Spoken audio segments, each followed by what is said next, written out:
Good morning. সবাইকে নতুন একটা সকালের অনেক শুভেচ্ছা। বাসি কাজকর্ম দিয়ে আজকে ব্লগটা শুরু করছি। বর তো ঘরে নেই, তোমরা আগের ব্লগে দেখেইছো, ও গেছে খড়গপুরে কাজে। বৃহস্পতিবার নাহলে শুক্রবার বাড়ি ফিরবে। আর আমাদের বাথরুমের এই অবস্থা দেখে কেউ প্লিজ বাজে কমেন্ট করো না। বুঝতেই পারছো, হ্যান্ডপাম্পের জল অনেক আয়রন, তাও যতটা সম্ভব পরিষ্কার করার চেষ্টা করি। আর বাথরুমের রঙটাও অনেক বছর পুরনো, ওই জন্য এই অবস্থা, বুঝলে। না হলে কিন্তু নোংরা নেই, কিন্তু কালারটাই এরকম হয়ে গেছে। একটু ক্ল্যারিফিকেশান দিয়ে রাখলাম কেউ কিছু বলার বা ভাবার আগে। তো যাই হোক, চলো কাজকর্ম শুরু করে দিয়েছি। বাসি কাজকর্ম করার আগে হালকা উষ্ণ গরম জলে কিন্তু মশারিটা ভিজিয়ে রেখে দিলাম, কারণ মশারিটা অনেক দিন কাচা হয়নি, তো সারা শীতকালটা এটা টাঙিয়েছি, ওই জন্য ময়লা বেশ ভালোই পড়েছে, ওই জন্য গরম জলে ভিজিয়ে রাখলাম। সমস্ত বাসি কাজকর্ম করে তারপরে সবার শেষে ওটা কেচে স্নান করব। আর জানো তো, সেই চোখ খুলে থেকেই জানোই তোমরা জলের কতটা প্রয়োজন হয়, আর জলের কাজ বেশি।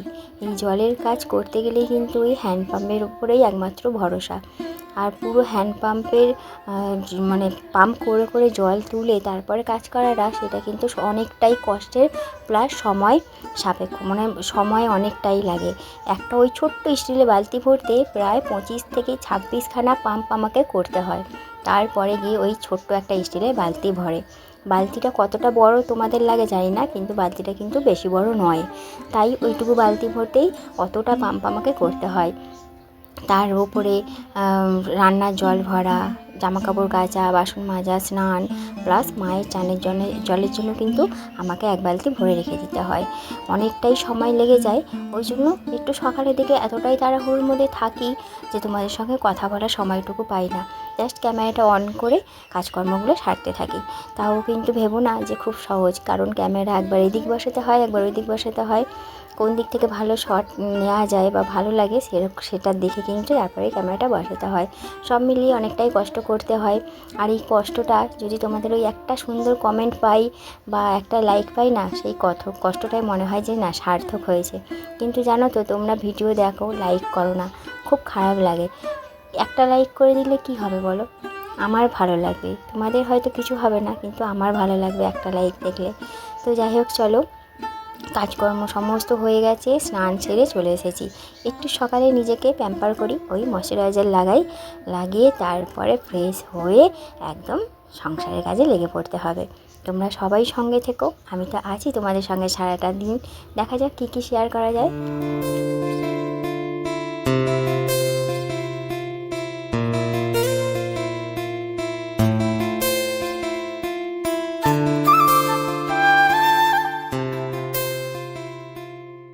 Hello everyone, good morning. নতুন একটা সকালে সবাইকে জানাচ্ছি অনেক শুভেচ্ছা। কথা জড়িয়ে যাচ্ছে, বুঝতে পারছো, ভালো লাগছে না। তো যাই হোক, চলো, বাইরের প্রচণ্ড রোদ উঠেছে, আজকে গরমে একদম টাক ফাটাবে, কারণ দুদিন মেঘ। হ্যাঁ, দুদিন কালকের আসবে। আজকে বরের আসার কথা ছিল, আজকে আসবে না, কালকের আসবে। তো যাই হোক, চলো রান্নাঘরে যাই।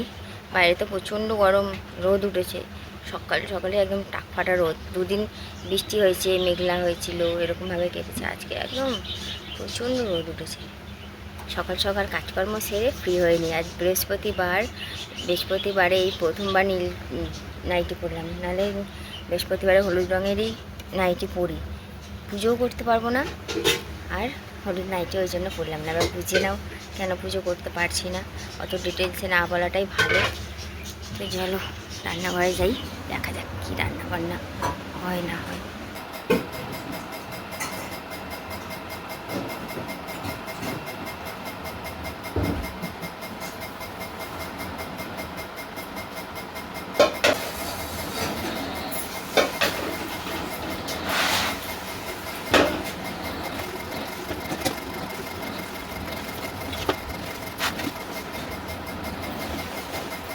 মর্নিং। এবার রান্নাবাড়ি শুরু, যুদ্ধ শুরু, রান্নাঘরের যুদ্ধ শুরু। রাজধানী এক্সপ্রেস এবার দৌড়াবে। রাজধানী না, বন্দে ভারত। আরও ফাস্ট, আরো ফাস্ট। আজকে রান্না হচ্ছে ভাতে ডাল আর কাঁকরোলের ঝাল। সুন্দর খাওয়াবে বলে।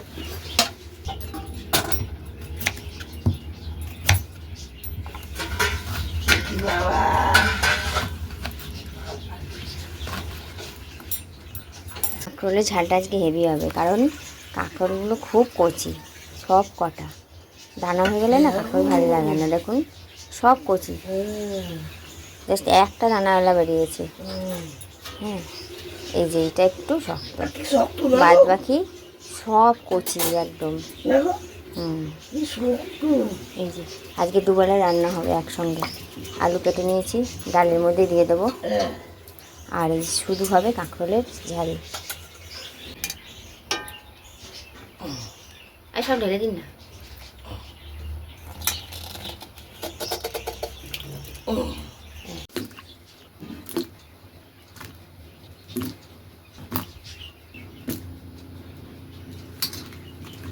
ডালের আলু সেদ্ধ হয়ে গেছে, ডালও হয়ে গেছে এদিকে।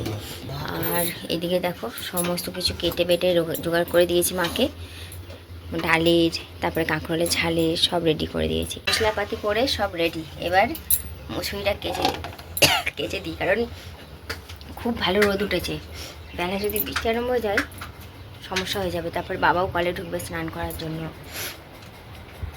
এমনিতেই আমাদের হ্যান্ডপাম্পের জল তুলে কাজ করতে কষ্ট হয়, তার উপরে যখন এই বিছানা চাদর মশারি এগুলো কাচি না, ভীষণ কষ্ট হয়। কেন বলতো, এই মশারি নেট টাইপের কোনো জিনিস কাচতে গেলে দেখি গলিয়ে ফেনা হয়। সে যত অল্প সার্ফ দিই না কেন গলিয়ে ফেনা হয়, কেন হয় জানি না। মোটামুটি ধুতে আমার জীবন শেষ হয়ে যাবে।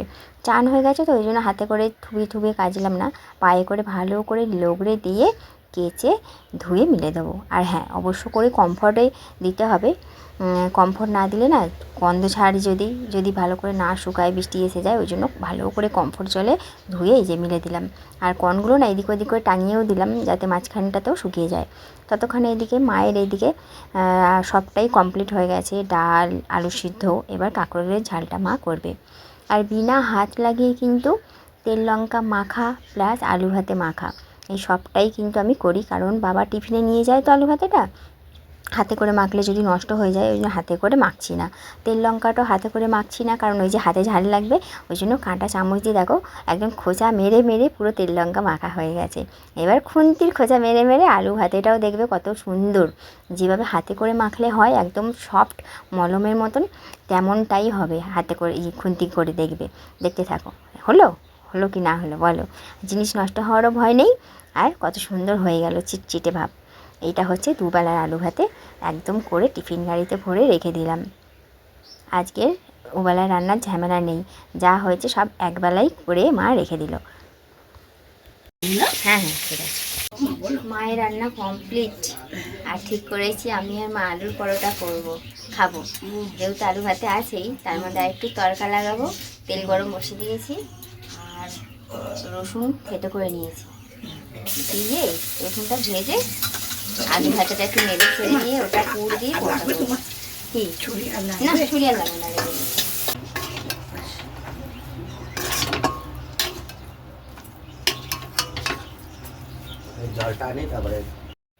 জানি তোমরা হয়তো হাসছো যে আলুর পরোটা এরকম করে কে খায়। আসলে কি বলো তো, আমি জানি আলুর পরোটাতে অনেক কিছু দিতে হয়, ধনেপাতা আরে, কিন্তু এখন এই মুহূর্তে আলুর পরোটা খেতে ইচ্ছা করেছে, আর ওই সব হাতের কাছেও নেই। ওই জন্য যেটা আছে যেমন আছে তেমনভাবেই একদম ভরে বেলে করে নিচ্ছি। যেটা রুটি দিয়ে মাখিয়ে খেতাম, সেটা নয় ভেতরে ভরে বেলে তেল দিয়ে ভেজে খাচ্ছি, ব্যাস স্বাদ একই লাগবে, কিন্তু ভালো লাগবে জানো তো, যেহেতু রসুনটা ফোড়নে দিয়েছি তো খুব ভালো খেতে লাগবে। তো বড় করে আমার একটা মায়ের একটা করে নিয়েছি, আর মা সাইড ডিশ হিসাবে দিচ্ছে বোঁদে। আমি আলুর পরোটা দিয়ে বোঁদে আবার কেমন লাগবে, মা বলছে আরে পরে খাবে, পাতে নাও তো, ওই জন্য অল্প করে বোঁদেও আমি নিয়ে নিয়েছি। গরমা গরম আলুর পরোটা।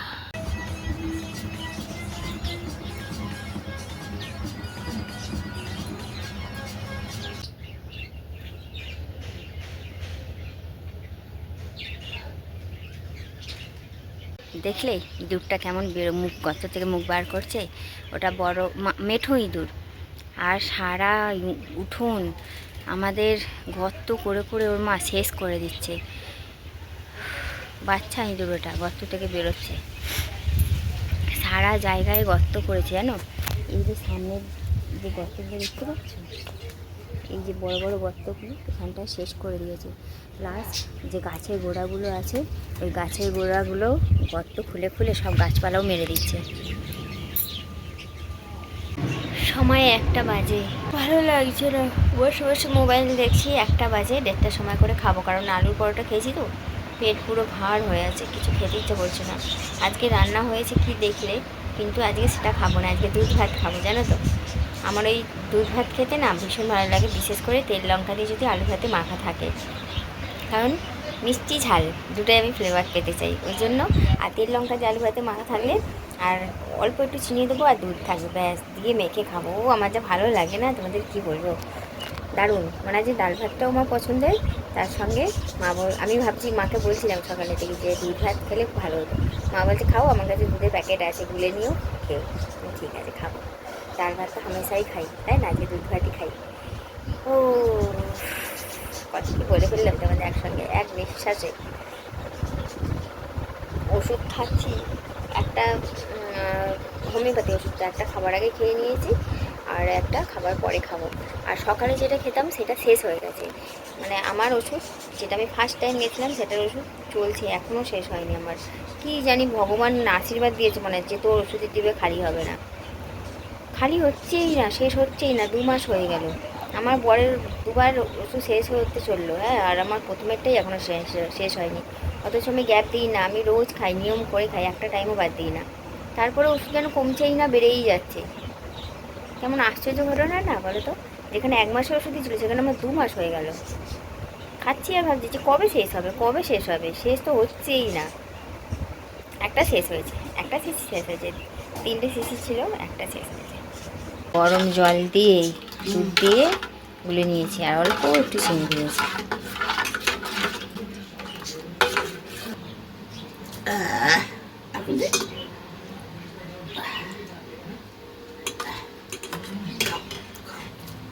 দুধ ভাত রেডি, মেখে নিয়েছি, আর মা খাবে ওই যে বাটিতেও নিচ্ছে মা। ডালটা শুধু মুখে লাস্টে খাবো, আলু ভাতে একদম হাতা সরান একটু, কাঁকরোলের ঝাল, কাঁকরোলের ঝাল, আলু ভাতে, এই হচ্ছে ডাল। চলো, অনেকে আবার ভাববে এই আবার কেমন খাবো, আমার এমনটাই ভালো লাগে, ঝাল ঝাল মিষ্টি মিষ্টি।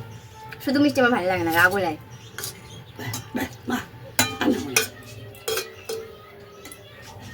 তেল লঙ্কা একটা ফ্লেভার, তার মধ্যে দুধটা হালকা মিষ্টি মিষ্টি। ও হ্যালো, গুড ইভিনিং সবাইকে। ঘড়ি কাটা এসে 7টার ঘরে। শরীরটা না খুব একটা ভালো লাগছে না, ঠিক জুতের লাগছে না শরীরটা, ওই জন্য কী ব্লগ বানাবো কোনো মাথায় আসছে না, মাথা কাজ করছে না। এই যে সন্ধেবেলা চা বসিয়ে দিয়েছি, চা বসানোর সঙ্গে সঙ্গে রাতের ডিনারের ব্যবস্থা করে নিয়েছি। এই যে আমি তো রাতে ডালিয়া খাই, ডালিয়াটা জোগাড় করে নিয়েছি, আর ছোটো ছোটো ওই যে সয়াবিনগুলো হয় না, ওগুলো কাটা দিয়ে দিয়েছি, ব্যাস। ডালিয়াটা বসিয়ে দিয়ে চা খাবো। ভালো লাগছে না, কোনো কিছু ভালো লাগছে না, অ্যাকচুয়ালি মনটাই ভালো লাগছে না, মনটা খারাপ লাগছে, কেন জানি না। মুড সুইং হয় না, হয়তো তাই হয়েছে। ভীষণ কান্না লাগছে, মনে হচ্ছে না মনে আমার যাওয়ার কোথাও নেই, সত্যিই যাওয়ার কোথাও নেই। মায়ের কথা খুব মনে পড়ছে, মনে হচ্ছে না মাও নেই, শখ করে যে একটু বাপের বাড়ি যাবো, সেটার উপায় নেই, কী করবো কিছুই ভেবে পাচ্ছি না। বরটাও ঘরে থাকে না অর্ধেক দিন, আমার মতন পোড়া কপাল সত্যি হয়। পোড়া কপাল যে শুধু আমারই তা না, এরকম পোড়া কপাল অনেকেরই হয়। আমার ঠিক দুঃখটা কষ্টটা এক্সপ্লেন করতে পারছি না যে কী হচ্ছে, মনের ভেতর কী চলছে। তাও ক্যামেরাটা হাতে নিলাম, কী করব, ভালো লাগছে না, কোনো কিচ্ছু ভালো লাগে না, বিশ্বাস করো। মা সকালে বলেছিল সন্ধ্যেবেলা চা দিয়ে রুটি দিয়ে খাবে, এই জন্য মায়ের জন্য একটা এক্সট্রা রুটি বানিয়ে রেখে দিয়েছিলাম, আর আমি দুটো শুকনো মুড়ি দিয়ে খেয়ে নেবো, মাকে দিয়ে আসি। মানে ঠিক আছে, মেয়েদের জীবনটাই এরকম বলো। একটা সময় তো বাপের বাড়ি বলেই যে একটা জিনিস থাকে, সেটাই সেই অস্তিত্বটাই মিটে যায়, মানে বয়সের কথা বলছি, একটা বয়সে গিয়ে কিন্তু এত তাড়াতাড়ি যে আমার বাপের বাড়ির সঙ্গে সম্পর্কটা এরকম হালকা হয়ে যাবে আমি সেটা ভাবতে পারিনি। আসলে মা বাবা না থাকলে যা হয় আর কি, এই নয় যে দিদি জামাইবাবুরা ডাকে না, ডাকে, কিন্তু আমার আর যেতে ইচ্ছা করে না, সেই টানটাই নেই যে আমি কার কাছে যাব, গিয়ে কাকে দেখব, কি করব, সেই টানটাই নেই। ওই জন্য যেতে ইচ্ছা করে না। 2 মাস হয়ে গেছে আমি বাপের বাড়ি যাইনি। মাঝে মাঝে ভাবি যে বলো যদি আমার মা বেঁচে থাকতো, বরের সঙ্গে রাগ করে বা ঝগড়া করে বলতাম আমি চললাম বাপের বাড়ি, তুমি একা থাকো, আমি তো সেটাও বলতে পারবো না, এমন পোড়া কপাল। তো যাই হোক, চলো চা মুড়ি খেতে খেতে ডালিয়াটা করে নিচ্ছি, কাছেই আছি, কারণ ও দেখছে তো উঠতে উঠছে, আর ডালিয়া হতে বেশি টাইম লাগেও না, এই 5-7 মিনিটের মধ্যেই ডালিয়াটা হয়েও যায়। থেকে ডালিয়াটা নামিয়ে ঘরে চলে এসেছি। টুকটাক কিছু চেয়ারে জামা কাপড় আছে, ওগুলো ফোল্ড করে নিই, আর এই মশারিটা ভাঁজ করে রেখে দিই, কারণ এই গরম থাকাকালীন এই মশারিটা টাঙানো হয় না। এটা ওই শীতকালের জন্য, একটু মোটা তো, ভেতরে হাওয়া ঢুকতে চায় না, ওই জন্য এটা কেচে একদম ভাঁজ করে রেখে দিলাম। আর বরের যে জামা কাপড় থাকে ওইখানটাও একটু ভাবছি গুছিয়ে নেবো, কারণ এলোথেলো হয়ে আছে। আর কিছু জামা বাতিল হয়েছে, সেইগুলো ওই প্যাকেটটা দেখতে পাচ্ছ, ওই প্যাকেটে করেই আমার বর রেখে দিয়েছে, ওই জন্য ওইটা সবার নিচে রাখলাম, রেখে হচ্ছে তারপরে যেগুলো পরার সেগুলো ওপরে রেখে দেবো। সমস্ত কাজ কমপ্লিট করে বসে পড়েছি গতকাল সকালে কি রান্নাবান্না হবে তার জোগাড়জান্তি করতে। আসলে আমার যখন মন খারাপ থাকে, হ্যাঁ, মনের ভেতরে ঝড় চলতে থাকে, হ্যাঁ, তখন না কি বলো তো, আমি নিজেকে ব্যস্ত রাখি কাজের মধ্যে। তখন কিছু ভালো লাগে না, টিভি দেখতে ভালো লাগে না, মোবাইল দেখতে ভালো লাগে না, তখন না আমি নিজেকে ব্যস্ত রাখি কাজের মধ্যে। ওই জন্য এই যে সবজিগুলো নিয়ে আলু আর কচু ব্যাস এই কেটে রেখে দেবো। তো যাই হোক, চলো ভিডিওটা এখানে শেষ করছি বন্ধুরা, আগামীকাল নতুন একটা ভিডিওর সঙ্গে দেখা হবে। আর আজকের ভিডিওটা ভালো লাগলে প্লিজ একটা লাইক করে দিও, কারণ তোমাদের লাইক আমাকে মোটিভেট করে আগামী দিনে আরও সুন্দরভাবে ব্লগ বানানোর জন্য। ওই জন্য প্লিজ একটা লাইক করে দিও। আজ তাহলে থাক, আগামীকাল নতুন একটা ব্লগের সঙ্গে দেখা হচ্ছে। টাটা।